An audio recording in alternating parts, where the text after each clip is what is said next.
Hi, guys. It's Sven from Badass Counseling. So we created the Badass Counseling group on Facebook, and it grew to well over 45,000 members. And we kept getting asked by folks for a support group, a growth group that's more intimate, gives more access to me, Sven, if possible. So the Badass Counseling team got together, and they created Community Plus. For a monthly fee that isn't cheap, you get direct access to me 2 times a month where you can submit your questions directly. Monthly drawings for a small group counseling session with me. Monthly drawings for one-on-one counseling sessions with me. Priority Pass access to go to the front of the waiting list for ongoing counseling with me. Priority Pass access to be considered to be counseled by me on the Badass Counseling Show podcast. Direct access to my top 2 selling video courses, Healing the Soul and Unleashing Your Greatness. Interviews with people who've had success in their soul journey, some well-known and some everyday folks like you and me. And a fantastic opportunity to meet and get to know other men and women who take their healing and growth seriously and who do the work. And a social community feed where folks share their challenges, their struggles, and their triumph. And so much more. So go now to badasscounseling.com. Click on the Community Plus sign-up page for premium content and direct access to me and to like-minded people who are committed to healing, growth, and creating a community of support and happiness. From the New York City area, welcome to the Badass Counseling Show, where the master badass himself, Sven Erlandson, takes you deep and gives balm for the soul, baby.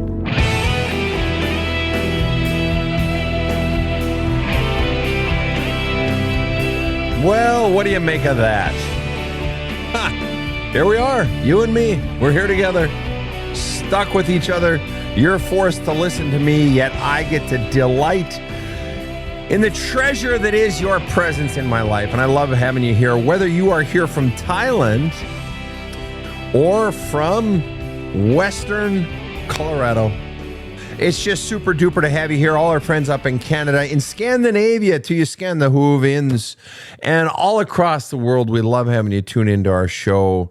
We are big fans of you, the questions you bring, and those of you who reach out to the show wanting counseling on the show. We are grateful to you, and we hope that this little sliver that we bring to your life brings some measure of light. As I like to tell folks, just one beggar trying to show another beggar where to find food. It's about just that. That's about it. And I am joined by my team. Sophia, the artist, is in absentia today. KC is over in the booth as per usual. Rob the Rocket next to me. Rob, what's high flying today? Yes, it's true. I'm happy to be stuck with you. Any earworms this week, Rob? That was it. That's, who's that? I knew you'd ask, and I can't remember. I know who it is. I know the tune. Happy to be stuck with very light That's tune. the one, yeah. That's the one. My girlfriend has been enjoying a song lately, Glorious by something. It's a very cute song. Friends to the left of me, friends to the right. Not Here I Am Stuck in the Middle with You. No, Glorious. It's a new tune. It's really quite cute. Anyway, that's been her earworm for like 2 weeks. So she's like forcing herself to not listen to it because all she wants to do is listen to it all day and all night. Huey Lewis in the News, Stuck with You. That's Stuck with You. Yes, that's the one. Glorious is a different group. Anywho, Rob, we have someone joining the show this evening by the name of Rochelle. Will you please tell us of Rochelle and her travails? I'd be happy to, Sven. Rochelle wrote in and said, I grew up in a home where both parents drank, but no one ever said it out loud. My mom made herself the martyr. My dad was blind, emotionally absent, and silent.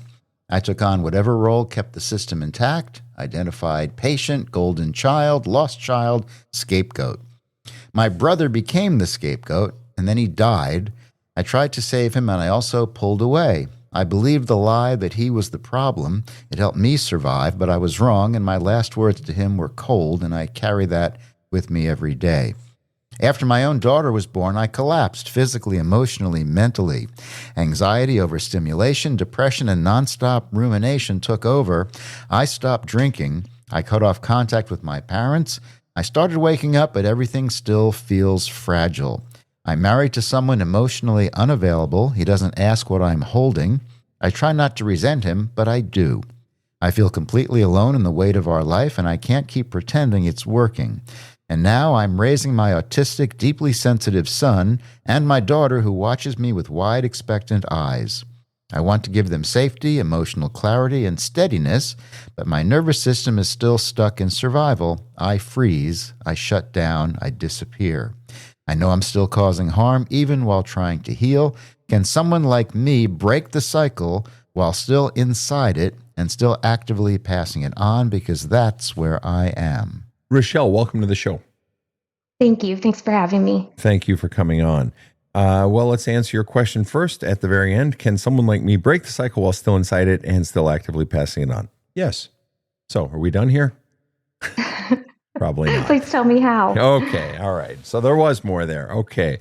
I want to go back and get a few questions answered, as you might have guessed.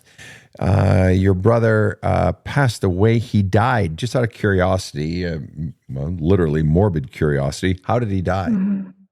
Heroin overdose. I see. And you said your last words to him were cold. What exactly were your last words to your brother? I was trying to get off the phone. I was on my way to the gym, and I said something. He was in trouble with the law at the time and had gotten out of it. And I said something to the effect of, "Well, you're lucky." Something just very cold, and just not loving, just pretty cold like that to get off the phone. And you're lucky. Just out of curiosity, if he's in trouble with the law, you're lucky made sense. How? I'm just trying to understand. Yeah, something to the effect of like, I'm happy for you. That's a good thing that happened to you. Something to the effect of, well, you're lucky. Don't take that for granted. You're lucky. He had chance after chance with the law and with his life, of making kind of mistake after mistake with both the law and with his health, with overdoses, and that's what I chose to say before he died. And I'm trying to determine, how is saying you're lucky cold? I'm just trying to understand, how is that? How do you consider that cold? There was more to the conversation of that. He was saying how indebted he was to my parents as well, and how he was trying to make things right with them. And I said something to the effect that wasn't healthy either. It's just not what I would have chosen to say.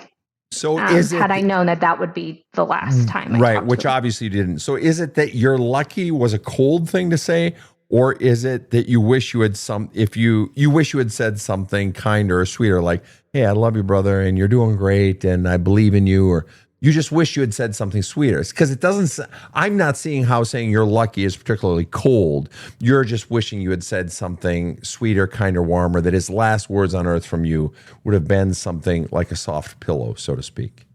Yeah, I just don't know what the point of those words that I said to. I mean, even if he were to go on living, I think one good decision leads to the next good decision, leads to the next good decision. And if I were in that place, that's not what I would have needed at that moment.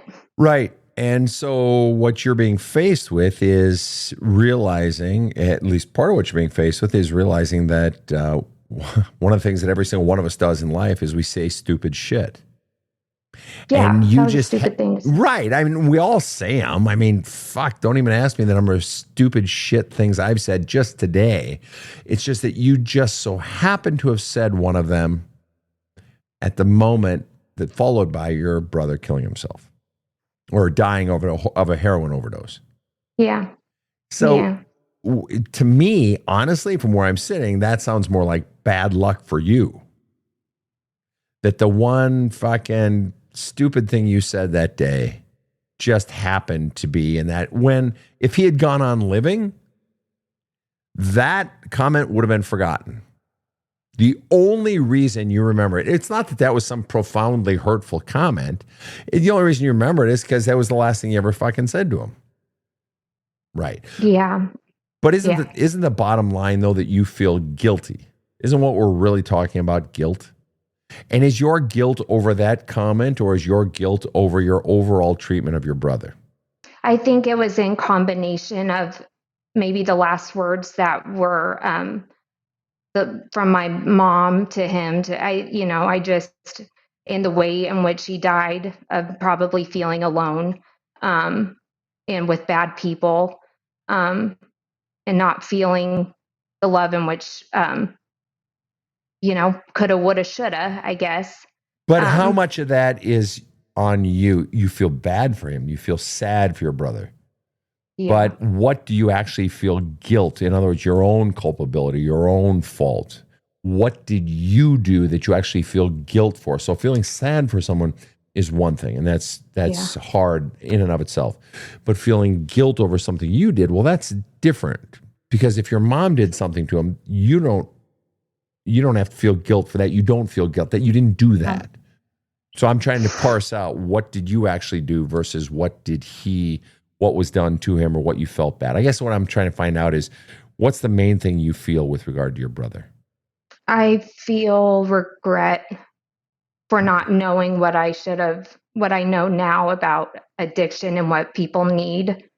I wish that I could. I feel just so much sadness for him. Yeah, I just feel just so much sadness. And I hear it in your voice. I hear the tears in your voice. You feel so much sadness And for him. I don't know what's my part to own. Maybe there's more that I should own. Sure. What do you think is at the root of the pain in your brother's life when he was alive? The not knowing the part that I played. No, not you. This is not. I'm sorry. I'm asking a separate question. I'm sorry. What? No, setting you aside in your brother's own life with his own self. What was that? What do you think was at the root of his pain and the root of what he struggled with in his own life? Shame. Over what? Not being enough. For what? Tried out for the Olympics, wasn't good enough. What are we talking about? Can I be wrong? Because I don't know. I don't know. You absolutely can be wrong. Enough for my parents. Enough for, I don't know. And if he was not enough, and you're looking on his sister, were you big sister or little sister? Little sister. And you're looking on and you're thinking he may not have been enough for mom and dad. In what way? And I know that he's not alive, so we're just sort of speculating. But on one hand, you probably knew him as well as anyone, or pretty close, maybe. In what was the single biggest way that you think maybe he didn't feel like he was enough for your parents? He struggled. We went to a high academia Catholic school, where he stood out as not making the mark. I remember at graduation, them, naming all the honor roll students, and they only named PE, and that sounds like not a big deal, but it was like they named his name and then they just said PE, and that was a laughable thing. The same with me. I struggled, didn't make the mark at that school. My dad has his PhD and is blind, and managed to get through and so all of that. And so let me ask you this. But if you guys didn't make the mark, to use your words, if you were low performing at those levels, I'm inclined to believe that you got messages earlier than that about your work ethic or your intellect or something, or just criticism in general or something. What were the messages that you and or your brother got at a young age? Either it was spoken or unspoken. You said your father was blind, emotionally absent, and silent. Yeah. When he spoke, what did he say? What did he convey? And let's focus on you here. Okay, I can do that. What messages did you get from mom and or dad? Because you talk about, I took on whatever role kept the system intact, but you also took it on hoping, presumably, to maybe get some love, maybe get some attention, some affection, some praise, some acceptance. All right. And so obviously, if you're taking on all these different roles, the role you're not allowed is to just be you. You got to be whatever you got to do to survive. Right. Yeah. And I want to go into the defense, and I'm not going to, because I think there were some good things happening. But I do remember reading my dad's face, and I don't know if this is because of his disability or blindisms or not, but always wanting to make that face, just accepting or happy, or, make him happy. And did you ever succeed in making your dad happy? Sometimes. Did your brother ever succeed in making your dad happy? Sometimes. And what usually made you succeed in making your dad happy? What usually? Being funny, being fun. Yeah, my brothers did that, like by being sarcastic, by making fun of him, kind of being I don't think I did that. I definitely this is what happens to me when I kind of talk. I just like get stuck on but this is what happens to me when I talk to my dad, is that like I'm just trying to say it right, or like keep his focus, or why is there so him. much anxiety over it? What happens? Is it, you said, without losing him, you said? Yeah, without losing his interest. How would his loss of interest be conveyed? It's very apparent on his face. And help me understand.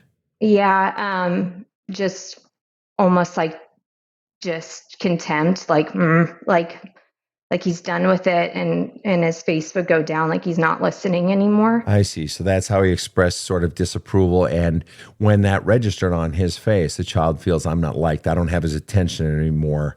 He doesn't like me. He doesn't want me. I screwed up. That sort of thing. Mm-hmm. Right. Yeah. And was your father quick to offer that judgment? Yeah. Okay. Yeah. I don't think without meaning. I don't think he meant to. What does that mean? He didn't mean to what?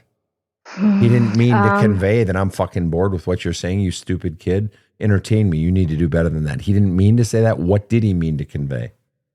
I don't know, because he still does that. And so isn't it fascinating that your response was, I don't think he meant to. You don't think he meant to what?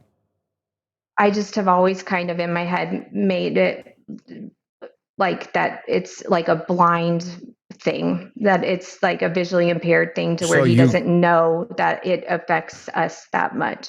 Okay, where he doesn't know that his actions affect you. So he gets a pass. So it's hurting a child, but you give him a pass because he's blind. Yeah. So you were quick to defend. You said, I don't think that was his intent. So you are defending the adult, you're defending the parent at the expense of the child. Yeah. Because that parent has a disability. Yeah, that's correct. I see. And so then moving forward, and so after my daughter was born, I collapsed physically, emotionally, mentally. Anxiety, overstimulation, depression, nonstop rumination took over. Why did you collapse after your daughter was born? What had been weighing on you so heavily that you collapsed? And how old were you when you collapsed? When your daughter was born, how old were you? I was 32. Okay. And I had gotten really into weightlifting, very controlled eating. And when she was born, that had all it just had gone. I just couldn't do it anymore, obviously. And with 2 kids, I just couldn't. And so lost control of that. And as selfish as it is, I just felt like my purpose, I just didn't have, I don't know. I just felt really, really down on myself for not having control of that anymore. And even now, like, have a hard time looking at what is there. What do you mean? What's there? And like my body now. Okay. So compared to what you used to have your body jacked up to, you're ashamed of your body. You're embarrassed by your body now. Mm-hmm. Yeah, Right. but like still like won't do anything about it. Like I just No, can't I understand work that. out. No, I understand that. We're so fucking depressed by life. You don't have the energy to fucking go into a weight room. Fuck. No, I totally get It's that. not happening. It's No. not happening. No, and I get that. And when you've been toned up, really jacked up like that before, and you're lifting and shit like that, the shame over your body or just the embarrassment, and it's not what I want. That's so fucking normal. I mean, and then you add a childbirth onto that. I can't even imagine. But as a lifter, as an athlete, dude, I totally fucking get where you're at with that. That's like fucking normal. Then you layer on having had a kid. Oh shit, that's something else on top of it. So I mean that's normal. Okay. Yeah, for sure. Thank But you. the stuff with the physically, emotionally, mentally, that's the buildup of shit from childhood. And we're gonna dive more into that right after this short break. I counseled with Badass Counseling for about 4 months, and Sven completely turned my life around. He kicked my butt. No shit. He made me do homework too, but I was so ready for a change that I just did it all. I'm telling you, he changed my life. Thank you so much, Badass Counseling. This show provides soul counseling intended to entertain and inform and is not medical advice.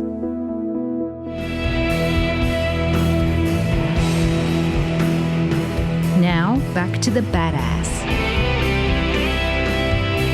And we are back with Rochelle. So Rochelle, what was the primary message you got growing up? Whether it was spoken or unspoken, what was the primary message you got growing up from your father and the primary message you got growing up from your mother?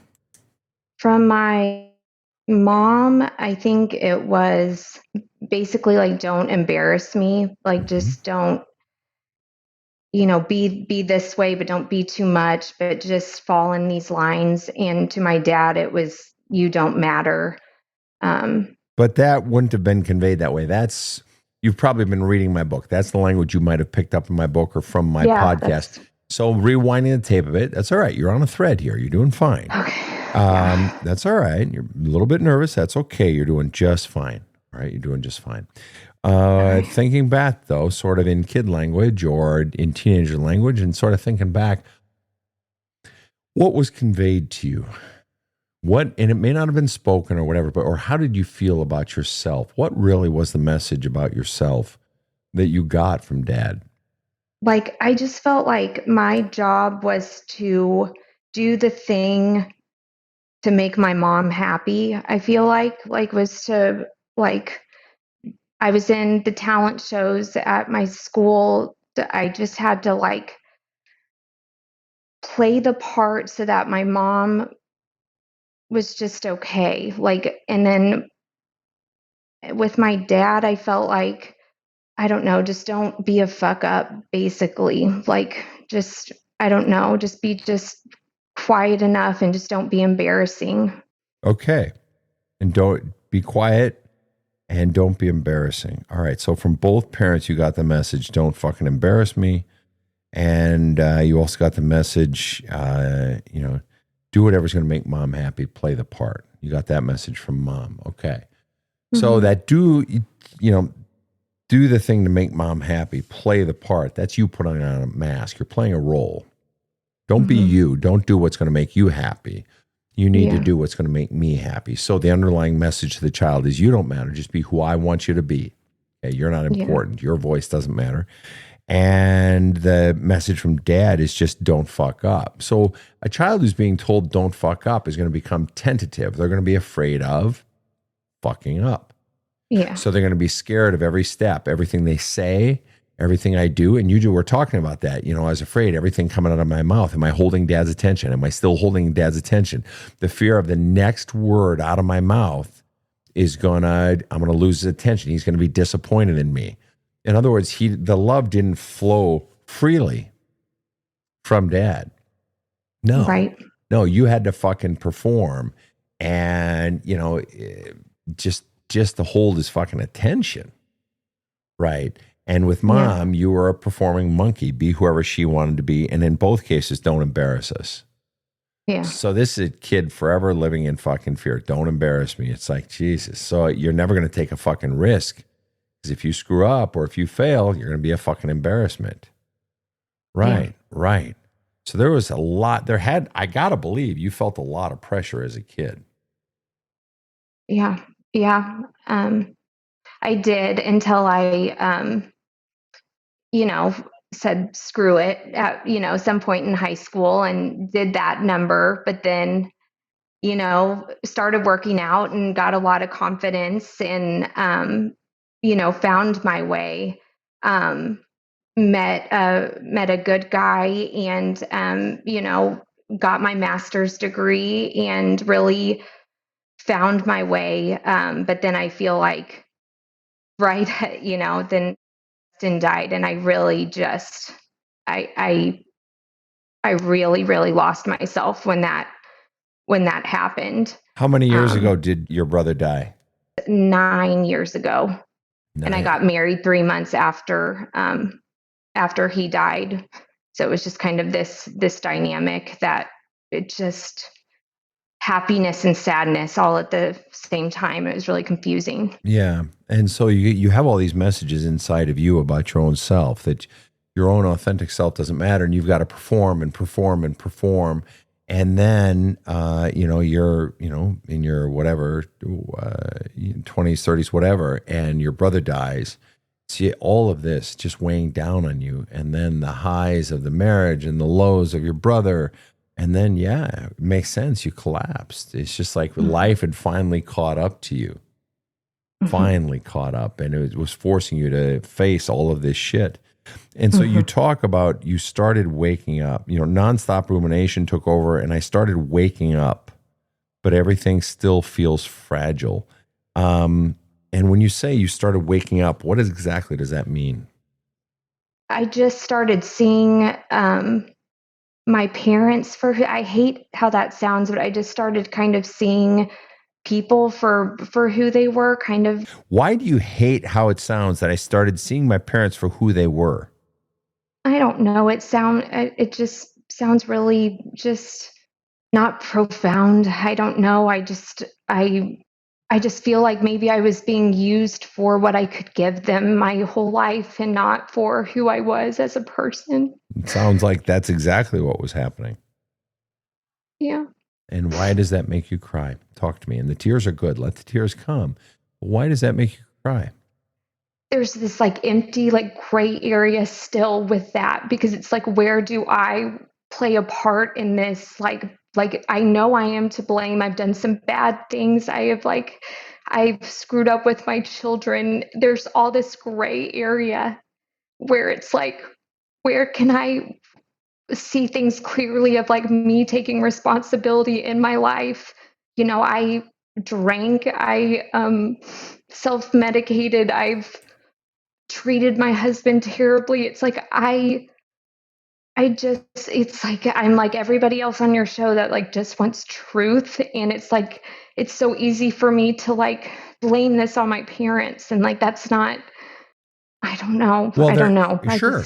No, that's totally understandable. Where does the line get drawn? What am I responsible for? What am I not responsible for? How someone treats me, I'm not responsible for. If someone's an asshole to me, especially if I was a child when they did it, that's absolutely on them. It's they were nice though too. They were nice at the same time. I've never been treated badly. I've just been You were never treated badly. Interesting. Yet you just got done saying, they taught me to do the thing that would make mom happy and play the part, right? And conveying the message that it never mattered who you were, only what they wanted you to be. It didn't matter. You felt like you were being used. So it's easy to say, well, they didn't punch me in the face. They didn't get yell at me and say, you're a stupid loser, fathead, and you'll never amount to anything, and you're a dirty whore just like your auntie. And they didn't do those things. No, they didn't. But isn't it fascinating that your entire life, your childhood, you felt used? If you were dating a man and you felt used by that man over the course of, let's say, 5 years, do you think that would be a good feeling or a yuck feeling? A yuck feeling. And what would it make you believe about yourself? That my feelings didn't matter, that I was made for somebody else. Right. Yeah. And that's coming from an adult. Yeah. So imagine that same treatment that you experienced for 5 years with a guy, hypothetically. Imagine that happening for 20 years, but you're a child. How much more powerful is that message going to be when conveyed to a child? And that child is going to fucking believe it 1,000 times more than that adult female dating a man is going to believe it. Okay. Because they believe everything being taught by the child. But getting back to your question, what's the gray area? So when something's done to that child, of course, the child's not at fault. You can't blame a child for what a parent does to them. That doesn't even make sense. The parent has infinite power. The child has zero power. The things you have done to hurt your husband, yes, you are responsible for it. And those require, apologies and owning your shit. And the things you have done for your children, yes, absolutely. That's on you, and that requires apology. But, well, let me ask how old your kids are. 3 and 6. Okay. And 3 and 6, these are very impressionable ages. But the reason I sort of giggled just a little bit is because they're so young. Any damage that you have done is so easily undone. I get clients on the show. I get guests on the show. I get clients in my business who are in their 60s still longing for their parent to see them. I believe it. To see them and to reach out and say, I love you and you're my son and I'm so proud of you. In their 60s, you got a kid who's 6. You got a child who's 3. So you got some room to work with here, all right? Okay. I'm not denying that you've hurt your kids. There ain't a parent alive who hasn't. All right? And everything that you've done can be sorted out and worked through. It can. But the single biggest thing that you need to do, and I'm sure you're tuned into when you hurt their feelings and you're striving to not do it. All right, that's a great start. But the single biggest thing you're going to do that is going to impact your parenting more than anything is to heal your own self. Specifically, that shit from your own childhood, those messages that you were taught to believe about yourself. Because those become the viruses, those become the infection into the operating system of what you believe about yourself. So things like my voice doesn't matter, I don't matter. Just I got to do whatever is expected of me.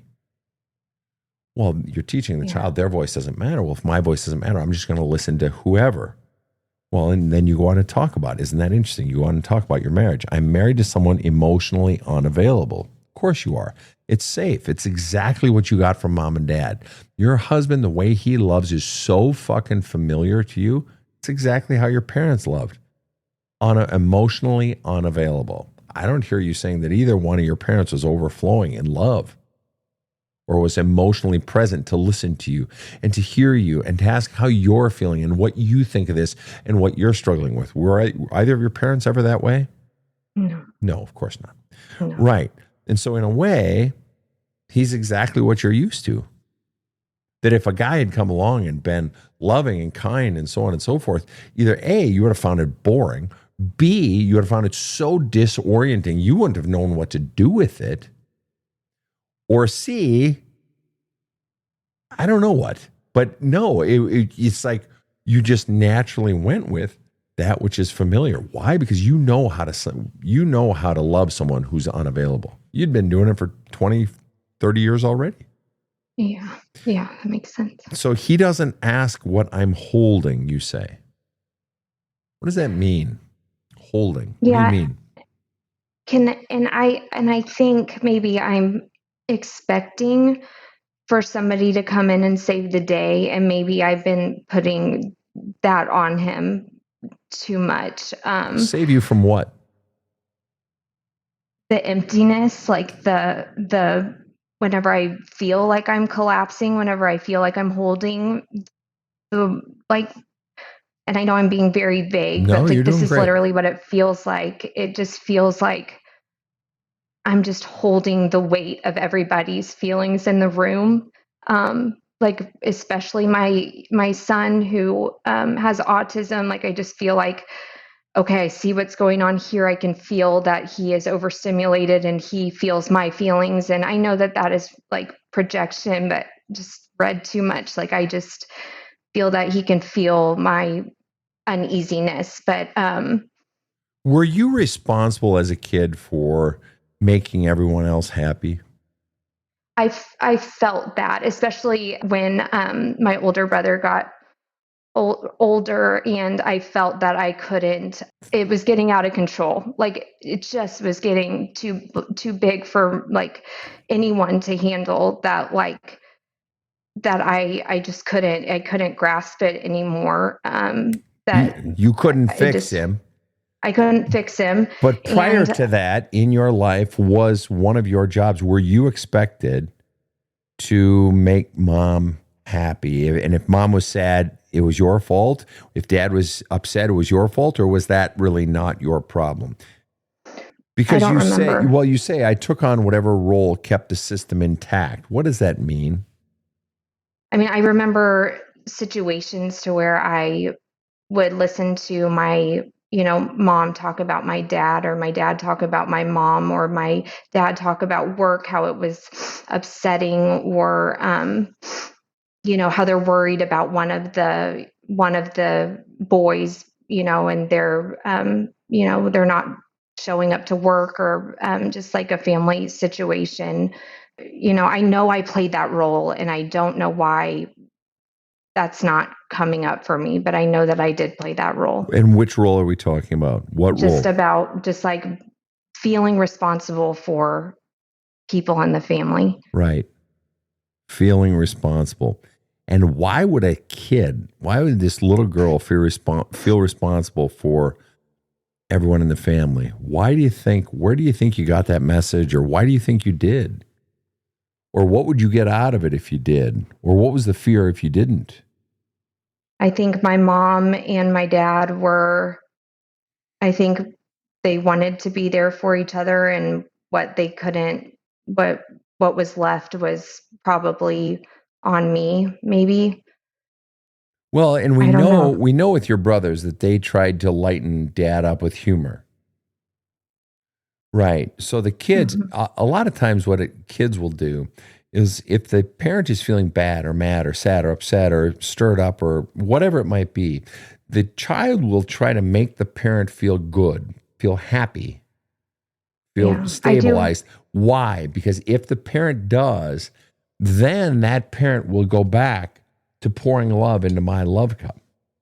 Now, it's not Mhm. they don't consciously think that, but that's what a child is trying to do, to give something to mom and dad, whether it's humor or I'll listen to all your problems, mom, or I'll do all the meals, you go rest, or whatever.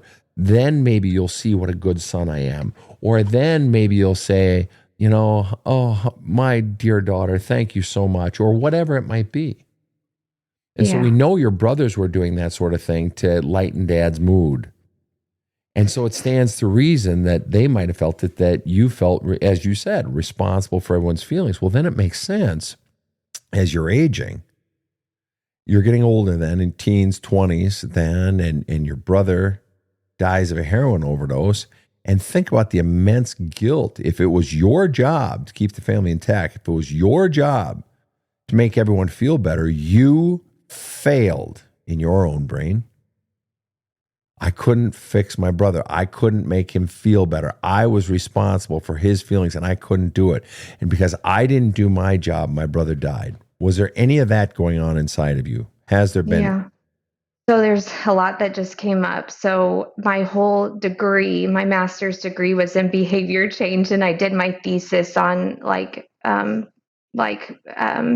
exercise as um, helping in as a modality in helping with drug addiction. So there's that. I really like dug my feet into that, and then my mom does this thing where she will be having a great time, and then all of a sudden just um, get angry and do the silent treatment and shut the door. I mean, we would travel from Texas to Missouri to see my family, and somebody will say something wrong or look at her funny, and she will go in the bedroom and shut the door and shut us out for like a day at a time.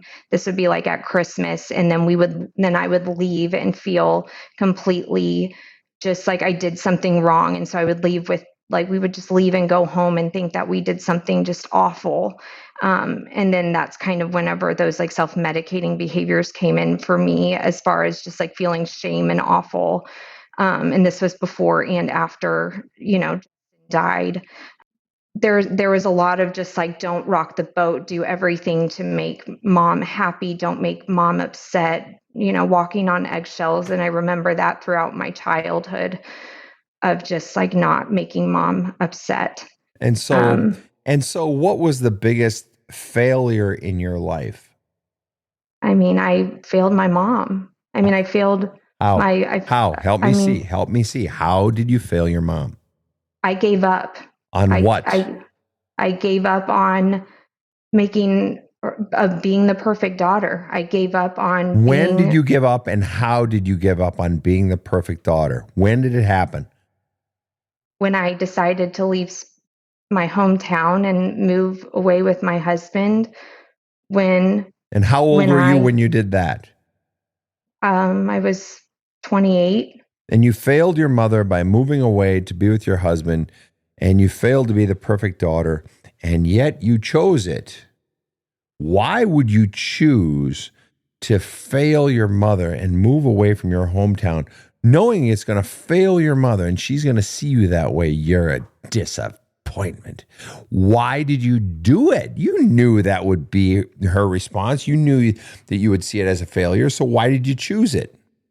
Because I'm a human being. Because I'm my own person. I'm separate from her. So then, is it a failure? No. In whose mind is it a failure? Hers. What is it in your mind? It's still, I don't know. It's still, why did you do it if you knew it was a failure then? If you actually believe it's a failure, then why the fuck did you do it? I don't. It's not a failure. It's not a failure. It's the first thing I chose for myself. How about that? But her conditioning of you is so fat in your head and in your gut and in every fucking cell of your body that she owns you. Bitch, I own you. Everything. You want to leave me? You're a miserable excuse for a fucking daughter. Go, just get out of here. You're a failure. You're a disappointment. Right. And you did it anyway. You did it anyway. It's the first thing you ever did for yourself. Why did you do it? Why then? Why did you do it? Why not 5 years earlier? Why not 4 years later? Why then? Because I think that's like the only way that I would like be free, like that I wouldn't like get wrapped up in. Be free. What's the opposite of free? If somebody's free, that means they're no longer in jail. There you go. That's a start. It's crazy. My brain really does work when I feel like I Don't beat yourself up. Not on my show. You're doing just fine, young lady. You're doing Thank just you so fine. much. Thank you so much. You can beat yourself up the rest of your fucking life, but not on my fucking show. You're doing just fine. We're in no rush. Thank you. Yeah. Thank you. Yeah. But no, I would love that you chose the word free because that's exactly what it is. Yeah, but that's what it is. It's like there's always something that feels like I'm just being like held, and it's nothing, right? It feels like I'm not free most of the time. Right. It's not, and it's not nothing. That's how powerful this conditioning is. In all your time training in the gym, you've trained others, I assume, right? Mm-hmm. Yeah. You've had people have mental blocks about lifting a certain amount of weight, or they can't get this particular body part to look the way they want it. I mean, come on, you've encountered that a million times, right? Mm-hmm. Right. And so, it's, with pushing through a, particular number, on a particular lift, you keep training, you train harder, you keep working, you push through, you just push One through. little bit. Right. A little bit at a time. And, or you work around it using other lifts, and eventually you come back to this lift and it's like, oh, I blew right through that, or whatever it is. And part of what you're in the process of working through is this belief that you don't matter, is this belief that your mom owns you and that she's right and you're wrong and that you're a failure. No, she was a failure as a mother by teaching a child that their voice doesn't matter and that you exist to take care of everyone else's needs. And so part of that emotional, physical, mental breakdown, that collapsing, the overstimulation, the depression, is feeling like you were carrying everyone and that you are responsible for making your mother happy and all of her feelings. And you're constantly living on fear of what everyone's thinking of you and judging of you and so on and so forth. It's too much. It's too much. And so it makes total sense that you shut down. And so now you're just sort of like, well, what the fuck now? What do I do now? Right? Yeah. Okay. I am curious. Did you say that have you read the book? Are you reading my book? There's a Hole in My Love Cup. Where are you at with that? Yeah. So I've read it, and I have started the journals. I've started journaling, but I really need to get in there and get some. And that's with that. okay. Let me ask you, in your experience with the journaling, in whatever small amount that you've done, what's the hardest part about it? Getting into the hard stuff. And why is that hard for you? It's uncomfortable. What's the most uncomfortable thing about it? Why is it uncomfortable? And that's very normal. That's like everyone. That's kind of why I made the book that way, to take you into that uncomfortable stuff. But why is it uncomfortable? It's that feeling. It's the stuff you don't want to look at. It's the first thing that you asked. It's like I started talking about the nuances of it, like the everyday stuff that makes you upset. It's like I can write about that, but like the scariest, hardest thing that's happened to you, started writing about that. And I think about it every day, but to put it on paper and look at it and the details of it's frightening. Yeah, and it's actually kind of funny you bring that up. As a brief aside, I have had more people on almost anything in that entire book, and it's a bestseller and shit. That is the one like biggest complaint people have about that book. It's just like, and I look back on it, it's like I opened the book with having people journal on at the end of chapter 1 or whatever it was. Journal on the single most traumatic event of your entire fucking miserable life. It's like, hey, why don't we start small, huh, Sven? Jump right in. It's such a good book. It's the best thing that's really, I just didn't know anything like that existed. And I started with that on my self-help, and it has just, it's just changed my thinking though. And I'm just so thankful for it. Well, truly. Good. And I'm glad you're going into the journaling aspect of it. And you say you see it every day, you know what it is every day. So what is then, is it the thing with your older brother dying, or what's the single most traumatic event of your life? Oh, the one that comes to mind is, it's just, I was in a motorcycle accident, and my mom showed up and just changed what had happened. And it just scared me. And what are you saying? I was turning left at a motorcycle, or I was yielding, and I thought I had the arrow, and I said that to the person, was issued a ticket. And then my mom came and said, well, there's no way she like, I was issued, and she like fought the ticket. And then I had to go to court, and my like entire, what lawyers do, they just rip your entire character apart. And that happened at a really young age, and it was really, really hard. And I just have to, it was a really difficult time, and just like going back through that, it's just a hard thing to look at. How old were you when that happened? 18. And how old were you when your brother died? Was I when my brother died? Why can't I think of that? 26. Okay. 26. And yet the more traumatic event was that event in court than your brother dying. It's interesting. It's not bad. It's just interesting. Why was that the more traumatic event of your life? That was even more traumatic than your brother dying.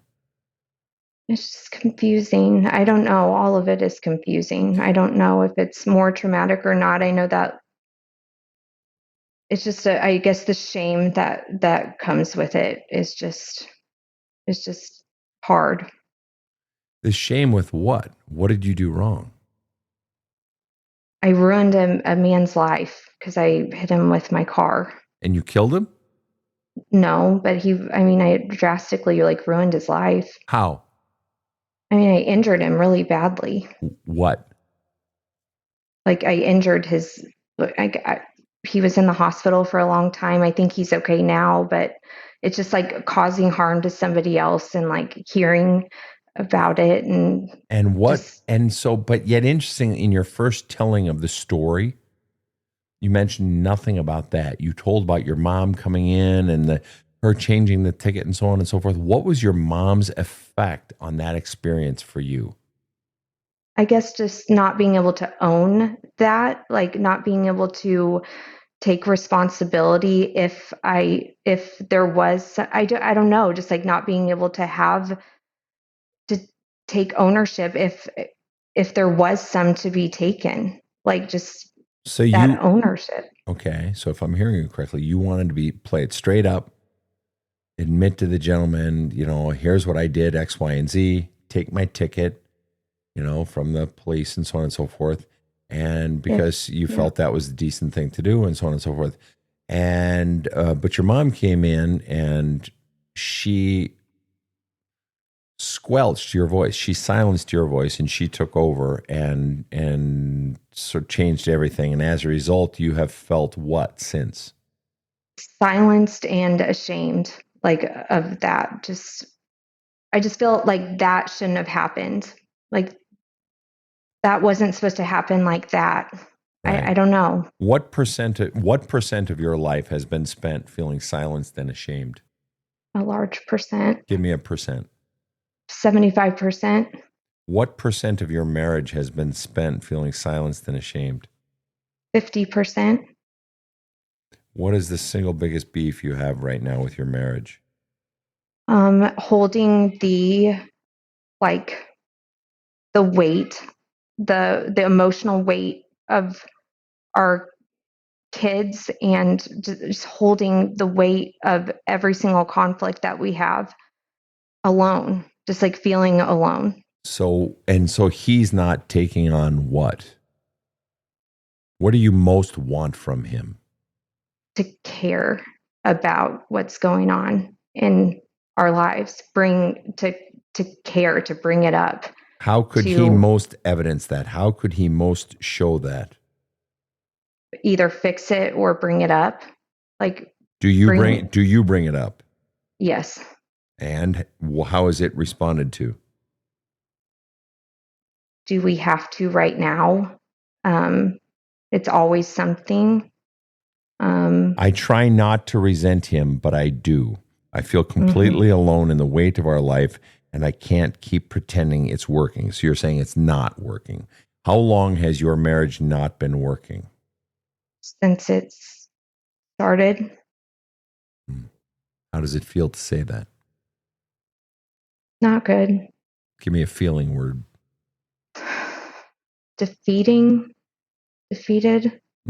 Sad. Very sad. And? Scared. I'm scared. What are you most scared of? What that means for my kids. What that means for him. What do you think? And interesting, you don't say what it means for you. You're scared of that. still about everyone else's feelings. I get that you feel that way about your kids. I understand that. And I get that you would feel that way about your husband, but isn't it fascinating you didn't make that little list of yours right there? You're sad about, how it is for my kids, how it would be for him, but you didn't make the list, and you're not sad about how it feel for you. It's interesting. I think it's because I caused this. You caused what exactly? Him being emotionally distant, him not taking on the weight of your life together, him not caring. You caused that? I don't know. Is it that I'm just scared to look at what I caused? I think I'm scared. I'm scared of seeing my part in it. What is your part in it above all else? What is the one part you're most scared to look at? I guess I'm just scared to see it all and to see the truth. And what's the truth? In one sentence or less, what ultimately is the truth? This isn't working. And so what does that mean? I don't know what to do next, and that I need help. I don't know what. What do you want to do next? You don't have to do it, but what do you want to do, or what do you want to happen? I want to feel safe.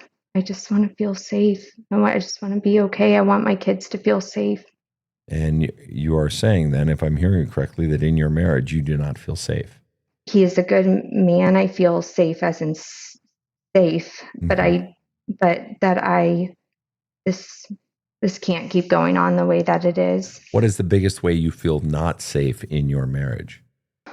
The things that are important to me aren't being heard, or I don't feel valued or heard or cared for, or I don't know. It's just this empty space. Are you in counseling? And where are you at with your counselor? Where do things stand as far as your life?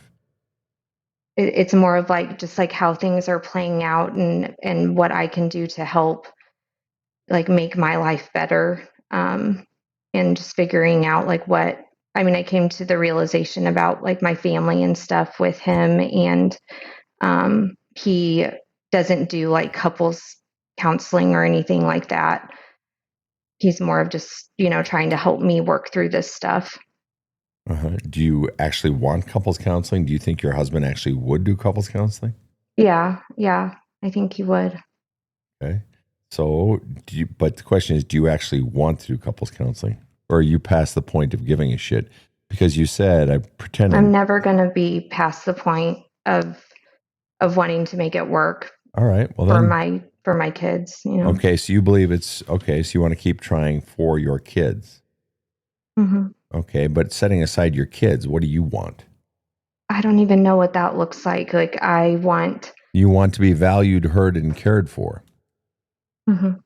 Yeah. All right. So let me ask you, what keeps you from getting a couples counselor?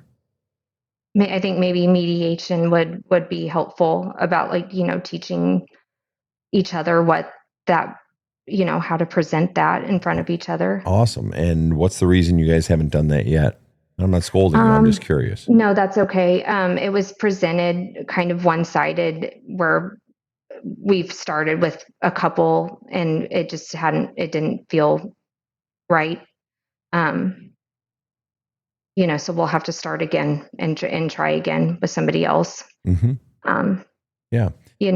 There you go. And the truth is, the simple truth of the matter is, just so it's out there, you may reach a point where you need to divorce him. You may choose to divorce him. Yeah. Right. For you to have that feeling valued and cared for and heard. But the bottom line is, for the time being, you are in this relationship and you're asking to break the cycle that's inside of you and that's going on inside of your life. And the cycle that exists is your belief system that your voice and who you are doesn't matter. And so what you have to the only way you break that cycle is you're being willing to go inside of the discomfort that you feel when it comes to those journaling questions, when it comes to your memories, because that's where it's all loaded.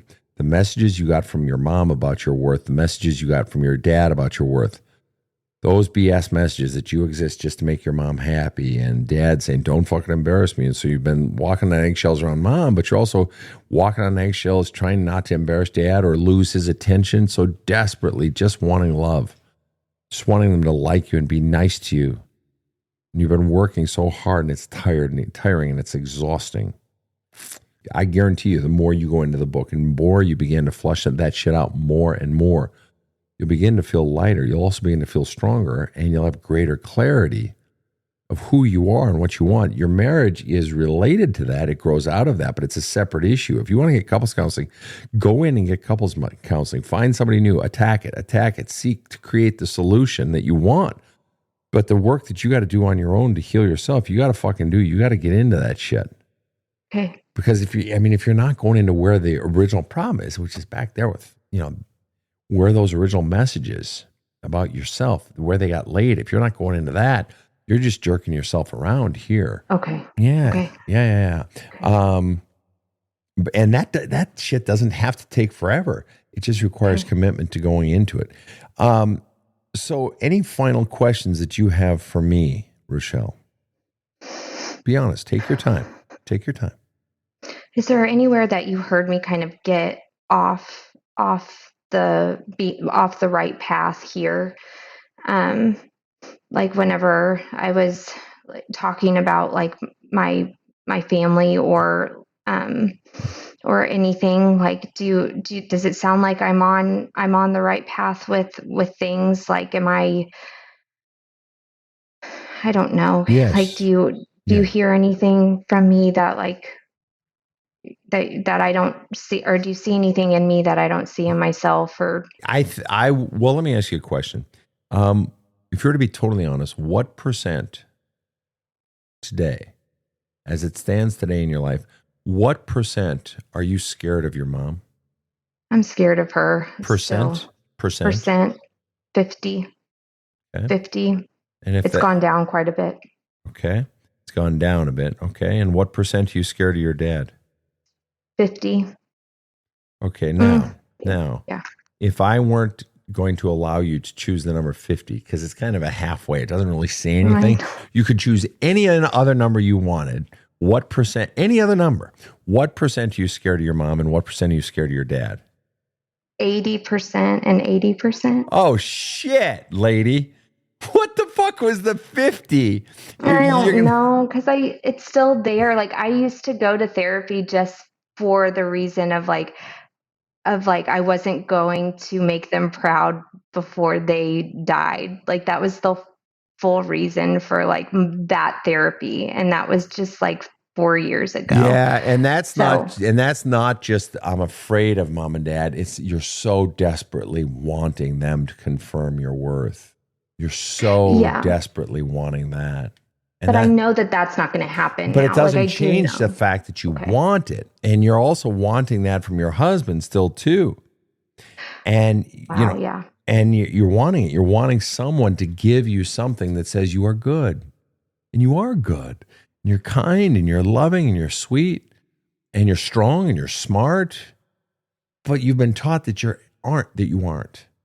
And so it's not going to be somebody who says that to me to like... And what is that? What is that? And what it is, it's not going to be even getting the message. It's what the only healing comes from getting out the other messages saying that you aren't. And that's what the book work is for, is taking you into identifying those messages and getting those messages out. Rochelle, you've been a hell of a guest, and this is doable. No, really, this is doable, okay? And it is something you can do in the setting. And as far as the hurt that you've given to your kids and so forth, they're still young. There's a lot of hope, all right? This is not, even if they were 16 and 13, even if they were 26 and 23, they're still young. I mean, think about it, what you just said. At your age, in your late 30s, mid to late 30s, you're still wanting that love and approval. So the door is still open that one of your parents come through and say, I'm so fucking sorry, and I did this, and this wrong, and I love you so much. Well, shit, you're in your 30s. So the damage that has been done, you're open to having it fixed. The point is, it's not too late for you to be healed even in your 30s. Well, shoot, your kids are 3 and 6. This is very doable, okay? So you don't need to pound on yourself just yet regarding your kids. You need to focus your energy on going inside of yourself and going where it's most uncomfortable. And even if you got to start in small doses, but that's where you got to start and getting it out. getting out, the journaling, the letter writing, doing those journaling recommendations, and start there. And just keep digging deeper. And if you need to take a day or a few days off or take a week off, do it. But then you got to go back. It's just like lifting. We all have those times where we're just exhausted. Yeah. Or, you know what? My shoulder's tweaking. I need to give it a week off. It's just tweaking. I need to give it. And it sucks. Or, you know what? I've been having this, blah, blah, blah issue, and I need to shut the system down for a month. And it sucks, and you hate doing it because you know you're going to lose strength after about 2 weeks. Those are the times that really, and I'm really hearing you, because those are the times that, like, even with healing or lifting or running or just whatever it is, though, that it's like, or taking a day off of work, but it's like those times that or like it's like sobriety, or it's like when you screw up, but like it's like the getting back on the bike and really just like forgiving yourself and exactly. And one of the things, and it really took me till my probably mid to late 40s before I really got it. I think if somebody would have said it to me, it would have helped me see it sooner. But what I realized, I had my first lift when I was 11. One of my brothers took me into the basement and we lifted, and it killed me. And by the time I was 12, I was lifting heavy. By the time I was 13, I was lifting competitively. So, and I'm 50, I'm going to be 58 in a couple months. So I've been lifting seriously for literally 46 years, 47 years, almost 5 decades. And so what no one told me was back in my 20s or 30s or even early 40s was, so you miss fucking 6 months and you lose it. Sven, you've been recovering from muscle loss or, being out of the gym. You've done this a million fucking times. You know how to grow it back. Is it a pain in the ass? Yes. Oh, you put on 20 pounds. You know how to shed weight. You've done it a million times. Just fucking do it over again. Big fucking deal. You just do it. It's just like, yes, it blows anus. Yes, I don't want to start from fucking scratch. Yes, it's uncomfortable to, have your muscles fucking hurt for a fucking week and your numbers are low and you feel like the biggest fucking pussy in the gym. And it's like, God damn it. But you just do it. Yeah. And it's your body remembers. Oh, yeah. And you just, you want it. And the shitty part of having to look at yourself in the fucking mirror and realize I've become a fat fuck and I just want my body back, the misery of living this way caused me to do the work. Well, it's the same way with this shit.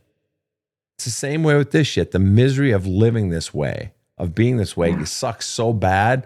Fuck it. Sven's a fucking dick. I hate his fucking book, but I'm going to do his fucking book and these fucking exercises because I'm sick of living this way. Really? Yeah. It's the same thing. It's just harder because it's that emotional shit that, you use the booze for and you use the working out for to get approval and all this to make that pain go away, but it's still there.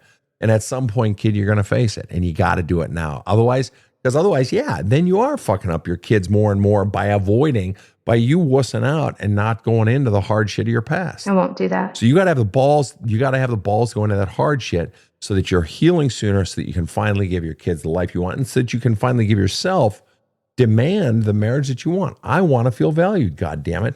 I want to feel heard, and I demand to feel cared for and heard and valued and respected. And where you just demand it, it's just like, it's not even up for a fucking question anymore. But that starts with you doing this fucking healing work of getting out those core beliefs that you were taught about yourself, that your voice doesn't matter, you don't matter, all that bullshit. Well, I tell you, Rochelle, you've been great. Thank you so much for coming on the show. Much. Thanks for everything. I really appreciate it. I hear you. No, the pleasure was completely ours. And I hear you and I see you and what you're going through, and you're doing great. You're in a good spot. You're still, you may not feel like it right now, but you're still really fucking young and you got a lot of time ahead. Rochelle never had a counselor who was also a lifter. Huh? That had to help. That could be. All right. Absolutely. Speak that same language. That's right. That's right. I hear you. All right. Well, another great episode. Rob, any final thoughts today? That was it. I thought it was great that this is your first guest that was also a lifter. Do you think it was our first? I don't remember another one. I don't remember another one either. I think that kind of greased the chute for you. I really think helped. maybe so. Yeah. I think maybe so. It's good to have like-minded folk on the show. All right. Well, on behalf of my team, Casey over in the booth, Sophia the artist in absentia, Rob the rocket sitting next to me, on behalf of my team, on behalf of Rochelle, have a kick-ass day. The Badass Counseling Show is strictly copyrighted. No copies may be made without the express written consent of the Badass Counseling Show, LLC. The Badass Counseling Show is produced by Karen Camparelli and Robert H. Friedman. Executive producer Sven Erlandson. Original music by two-time Emmy Award-winning composer Trevor Morris.